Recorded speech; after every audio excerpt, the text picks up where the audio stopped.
أعوذ بالله من الشيطان الرجيم. بسم الله الرحمن الرحيم.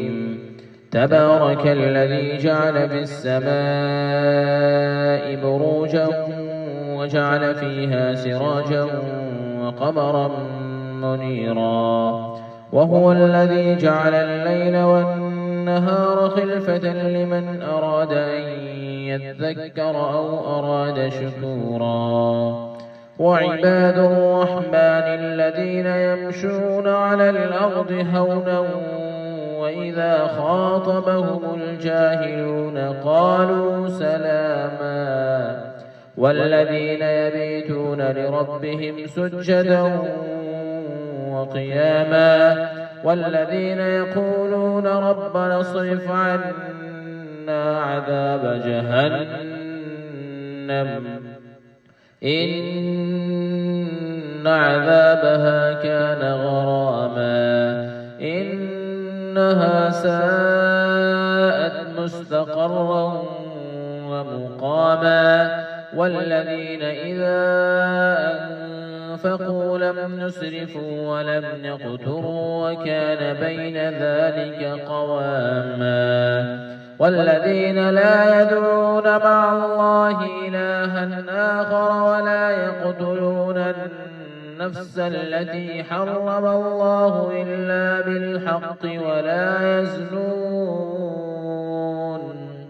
ومن يفعل ذلك يلقى أثاما يضاعف له العذاب يوم القيامة ويخلد فيه مهانا، إلا من تاب وآمن وعمل عملا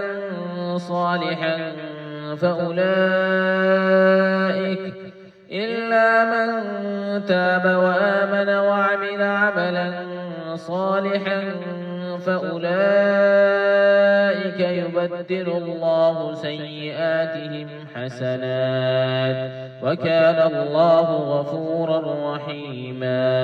ومن تاب وعمل صالحا فإنه يتوب إلى الله متابا. والذين لا يشهدون الزور وإذا مروا باللغو مروا كراما.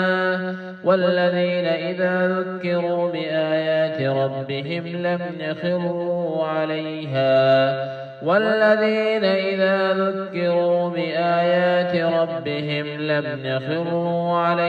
صما وعميانا. والذين يقولون ربنا هب لنا من أزواجنا وذرياتنا قرة أعين واجعلنا للمتقين إماما. أولئك يجزون الغرفة بما صبروا ويلقون فيها تحية وسلاما خالدين فيها حسنت مستقرا ومقاما. قل ما يعبأ بكم ربي لولا دعاؤكم